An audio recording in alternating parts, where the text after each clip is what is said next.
and I could not move. And I called on my mom and my mom in Houston. So I'm like spiritual wise, trying to call, maybe somebody will feel my energy to come over here or call the phone or wake me up. And then I was laying there, my eyes open, and it was just like something was holding me back. Well, the same time I'm going through mine, my husband, which is in the room, Reggie, he was going through the same thing. And it was like, it's a word for it too, I just can't remember it, but it's sleep paralysis. Thank you, that's my son. They had some experiences because him and my other son was in there. And we all had experiences in the house, and we knew what my dad was going through. So my dad came from a Baptist religion, went to the Catholic religion, tried to get the Catholics to help him. So he went through all the different stages of being a Catholic or whatever. He knows all the Catholic churches down in Kansas City, Missouri downtown or whatever. And so we went through so many different stages, but that house is so crucial to whatever happened at that airport. And my dad from Houston, Texas, 5th Ward, we never would have knew anything about the Miller's Plantation. My dad would call me in 2011 and like, it's somebody here. I'm sitting in my truck, and I knew my dad wasn't losing it. My dad was just not that guy. He was quiet, he was mellow. And so I came down here, I tried to go through the house. We had our experiences. I'll tell my husband, these are some things you just can't explain. The thing, whatever it is, it's energy. So we don't see it. He's not losing it. The doctors try to give him medicine, and we got hundreds of bottles of pills. He just wouldn't take the medication. And I'm like, I'm glad my daddy was smart enough not to take the medication. So when I kept researching and I went to the Catholic Church, I went to everybody here in Kansas City, Missouri, like, what did they do to my dad? What happened? He was a good guy. He was like the old guy John Henry back in the day. Like, what did they do to him? And they knew something happened to my dad because what happened with the little young girl, but nobody could explain this thing that's on him, and why was he going to get all this stuff on the Miller's Plantation, and how did he see what was going on at the airport and all this, and nobody would listen. So I started looking up these articles, and that's when I found your article, and it started tying into a lot of the politicians was talking about astral projection and all kind of stuff that was going on here in Missouri and stuff. And so we went to different lawyers, and one of the lawyers told us he couldn't help us and stuff because, you know, they know about this kind of stuff, but, you know, you can't talk about it. I'm like, what, my dad is going through something. He's getting, like, he has a situation he's going through every night, every day. I'm sitting in his house. I see him 24/7, and we got x-rays. We got everything. We did process of elimination. We went to some of the best doctors. My dad lost his house. We exhausted all his expenses just to come up to this. And then when we seen your article dealing with the Miller Plantation, and we seen the article with the airport and the spirits, I'm like, we kept trying to figure out, like, Dad, is that thing giving you any other kind of clues? Where it got angry with Dad, and it really started abusing him even more because we just stopped the history. We stopped trying to look up to see if anybody was even looking, you know, into the airport and what was going on with, you know, just a lot of the slave stuff. So that's when all of a sudden I found, when I seen that article, I said, okay, I gotta put this together. Why would this spirit tell Daddy about something that he's from Houston? He wouldn't know anything about the plantation and the history of Missouri like this. My dad can't even read, you know what I'm saying? He barely makes it with the iPhone. Thank goodness he does really good. So I was like, okay, I just gotta move there. So I let my house go. I moved my career here, and I've just been trying to put all the pieces together. I tried to get with his friends. I tried to get with lawyers and stuff to find out what is going on. Something is trying to tell my daddy something, and we're not connecting to the right people. And then when I seen your article one day, my dad was in so much pain because he's not getting any rest. He's standing up 24/7 dealing with whatever this thing is. So something said, read on down. And when I started seeing the Miller and the airport, I was like, something has been telling my dad this. I have to connect these people and let them know I've done everything. I'm talking like a murder she wrote type investigation. What if something happened to somebody else? We need to know how to deal with this. There's so many things as humans that exist, right? And so when I seen that, I said, Dad, I found a young lady, and they got history here. And I hope today is a good day for whatever this spirit is, because I tried to talk to it and say, give us more clues. We're listening now. You know, who you want us to connect with. So it was so funny how I kept sending messages to you like, okay, this is the connection. Will my dad be free of this? You know what I'm saying?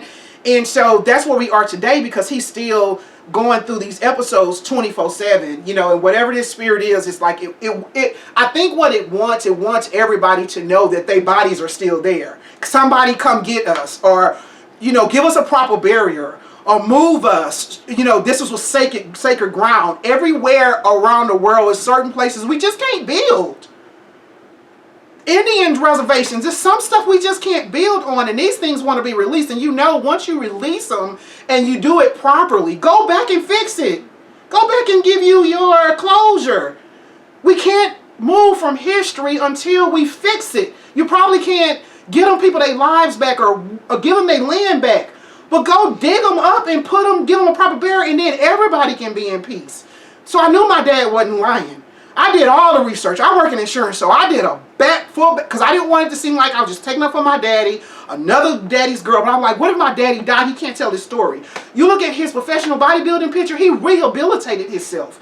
Come on, J.E. Dunn. Come on, somebody. How is this guy connected in all these pieces? He worked for J.E. Dunn. He got injured. They didn't compensate him right. Now, all of a sudden, he gets in this community. He goes to the Catholic Church. They know what's going on with him. Nobody want to go back and fix that runway. Go dig up those people's bodies and bury them. Fix it, y'all. We got the money to fix it. We go to countries all the time and give them all our American hard-earned dollars. My mom chopped cotton in Lockney, Texas. My daddy was a construction builder. He's fixed all of Kansas City. Pay him back. Go heal those people. And then it brings us to you, which this was your bloodline. That's not a fluke. So somebody is clearly trying to tell us something, and we're not listening as humans. We don't listen. It is some spiritual stuff that happened, and it seems like they just want to be properly buried. And they chose JJ. Somebody pure, somebody that's already caring for people. It's like they want him to get this message out. And I hope that's closure for you too, because after reading your article and seeing what the grandfather was on a mission, he was on the mission, your daddy was on the mission, and then they left it with you. And I'm from Houston. I don't know anything about Missouri or Kansas. I just started fishing up in Smithfield and everything, and I'm just like, somebody is trying to tell us something. So we need closure, but my dad is still suffering every day. Whatever this thing that's on him, it wants some closure. And it's not going to get it's not going to stop. It's not going to stop with JJ because it's affecting other people. But then the other spin is on Father Wolf. And this is what happened when he came back from Rome. Rome. They told him not to take it off. They told him not to take it off. He was just a nigga. He was a nigga. He was a waste of society. So in the meantime, he comes back with new set of rooms, bringing all these different guys coming in from the dollars. They just want to write a book on it. And I'm like, what is this all about? These young boys. Well, when I found out what he was doing, I don't know if you guys are familiar with a word called sin eater. They decided to use me as a guinea pig. He was taking sins off of these young boys that was pedophiles. And a lot of them was raping the little boys, and some of them was having sex with the nuns. They brought all of these boys in, and I couldn't understand why what are you? And then I kept on looking, and I'm wait a minute, what is going on? What are all these people doing in here? I thought this was supposed to be for me being exercised from something that lady had put on me. Okay, now I'm in the second woman. The second woman says now he's taking sins off of these priests and putting them on me. And when I use the word guinea pig now, I done figured it out, because it took me 20 years to find out exactly what he was doing. It's a thing called sin eater. They take the sins off of people and put them on an animal. God's son did it the same way by dying on the cross. I didn't know they could do these type of humans being the same way, using that same analogy. Well, come to find out, he was taking people that was praying, confessing, putting it all on me. So now I got two women. Now I got all these people's sins that they have done. The ones that was what? And I guess there's some type of rituals. We call them where they were putting Jezebel spirits. Whatever. We call them all this nasty for just unsensible surges of all of this stuff has now been put in on me. Oh man, now I got a problem. Now I'm the wastebasket. And when I asked Father Wolf, I said, Father Wolf, what are you doing, man? He said, well, you're going to become a saint. You're going to become like Jesus. What do you mean? Well, you're going to become a saint. And this is where he left it. I didn't find out about the Sin Eater until, 20 years down the road. As we're doing research. Now I find this guy that sets up and says, well, what London Noble did, which was a spirit, which was a construct. We got all the information on this detailed stuff. Did like so a ritual. need to get I guess this my here. daddy was. They needed somebody. Okay, now the construct. It deals with meditation and yoga, and they needed somebody that had a good body, good health, where they could do this deep meditation that they do. It's out there on YouTube. People do astral projection stuff all the time. Well, they needed a body that was really good and healthy to do whatever type of energy transferring they did. So with my daddy having that happen to him from the young girl, and I guess they took it off of her, and he was a host. I always look at it as he's a host, right? And so by him being a host, then he's going out to this cemetery. The Catholic Church started doing the little guy, Father Wolf, started doing these little things, acting like he was helping Dad get rid of it. That cemetery they were sending him out to, whatever they were sending him out to, had something to do with this airport and the spirits. So all those spirits around, all of that is connecting with Dad. And it's like, okay, that's where the Miller Plantation comes in at. It's giving Daddy all these instructions on go here. And whenever Dad wouldn't do it, it gets angry with him and it torments him more. Now we haven't seen it. It don't affect us. It just affects people energy wise. So it affects people's feelings and stuff like that. But we do know it's something that we can't explain. We do know it. We do know he's been suffering from it. We've had X-rays. They won't let us see the X-rays. Sometimes the doctors will see stuff on the X-rays and they won't let us see them or whatever. So this has been the struggle for the last 20 years for Dad. So whatever energy is trying to connect us, even from that cemetery with the article you had, which we don't even know each other.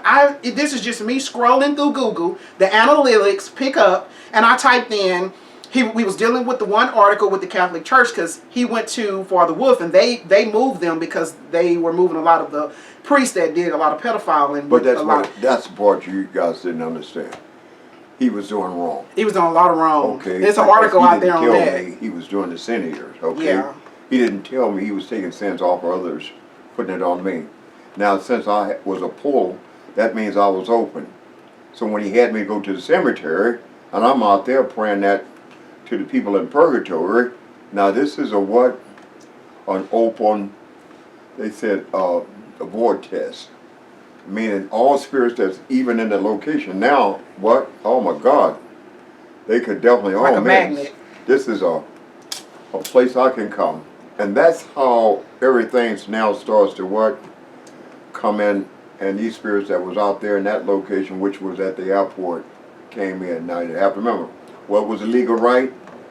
The lady with the witchcraft. What made it even worse? Father Wolf, he put me in more locked down, which was the sin eater. And the sin eaters is taking sins off of others and putting it all on me. So I become a big old garbage disposer. So now, 20 years later, this is my final story. I've been tormented by a spirit that's a sexual spirit, and it comes in and it's coming in through my anus. This is all day, and the worstest times are at night when I have to lay down. I've used everything I could to try to block this energy from coming in. It prays with my private parts in the front. And you can see how I've aged. Yeah, my daddy is sucking the life out of him. I mean, he just went from looking like that, and I'm going to get the picture, but he went from looking like that. One of the things I try to say, because when y'all hear this for the first time, I see the look, because I would be the same way. This is so many different events. And listen at this here, you have to understand, this isn't something that nobody sees or knows anybody had this kind of experience. And this is why I'm glad you guys came by today, because I wanted you guys to do one thing for me. I'm a survivor. I have a story that says I didn't know I was going to ever be put in a situation like this. And now I'm in a situation where I'm being tormented and I can't get no help. The churches the Catholic churches have said, no, we don't give him no help. So let's go to the physical part. The physical part says no friends. Psychological, man, what have I been through? It's been a nightmare, y'all. Had something that you didn't invite in your home and doing this kind of stuff, oh my God. Everybody looks and says, well, you know, we don't believe that. That's all in your head. Boy, that's a slam, because here I am a survivor, but then I am still a victim. And just because I'm a black man that's what can't read or write, everybody says, well, it's all in his head. And the worst thing I could say as I've been down this journey, the people's personalities. I'm not a liar. How come you don't believe my story? That lady said she got raped by her husband. Nobody believed her. But the husband got away with it. Now I'm in a situation for the first time, ain't nobody ever had these type of experiences. And would nobody come back and take the evidence on what I've had to go through. And that's why I came back and said to you at the airport, they didn't know I knew about that cemetery. Nobody knows. And that's why they could tell you, where did he get that information from? Don't nobody have that. Don't nobody know. But those bodies wouldn't move. But the people that was what? The spirits that was there at that time. So you go and bring me there. They said, well, how did you find? How did you get on private property? I didn't have to.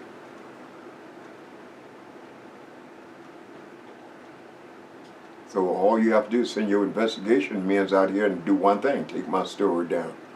And this is why I was hoping that you guys could set up and figure out helping me to be free from this here thing that's been on me for 20 years. Because everything I've lost, everybody I don't have, now I'm in a position now, I'm getting old, 65, and I'm still being tormented. I don't have anything to say about but one thing. I got one person that can definitely do this deliverance, but he's way in Africa. I went to Ghana and got over there. The guy wanted money. I didn't have it, so he said he wouldn't do it. So in the last, they said, 6 years. You know what it's like to not want to go into your own privacy of your home and go to bed? Oh my God, every night I got to go in the bed with something that I can't stop on what it's doing to me, violate me. I like women's and I like women's. I'm not into this other stuff. My wife was married to me. She, 7 years, went through sleeping on that side, wouldn't have anything to say on knowing that I was being raped by something that she couldn't see, but she knew the signs was all there. So where I'm going with this for you guys is trying to experience by telling everybody that don't know about these types of situations, at least somebody should be able to have a little bit of love, a little bit of what they said. You gotta understand, this is new to me just like it is to you for the first time you hearing something like this. Now, ain't nobody ever had these types of experience. Well, I'm the first. Why don't believe me? Why don't have someone to give me support? The people at the airport, I went out there and told them about, and they said they would get back with me. They didn't. I went to the mayor downtown, told him about my story.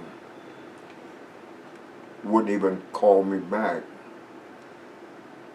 I went to all the different hospitals and told them about what had happened. They said, hey, well, you know, you sound like you got a psychological problem. So they got already paper trails saying to everybody that listened at my story, I'm a schizophrenic, bipolar. And they said, well, you know, Mr. Gill, we know you had a head injury, and now they're trying to involve all of those things to make me look like I'm the person that's inadequate. And all I want you guys to do for me is know one thing. Love comes from different directions. When you know somebody's telling the truth, you support that person with that truth, which you know that you says, this person is telling the truth.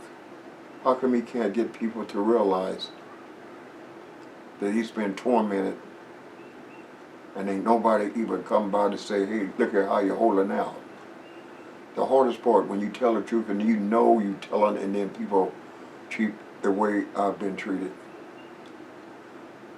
Every night, everybody says, I had a good night's sleep, but oh JJ.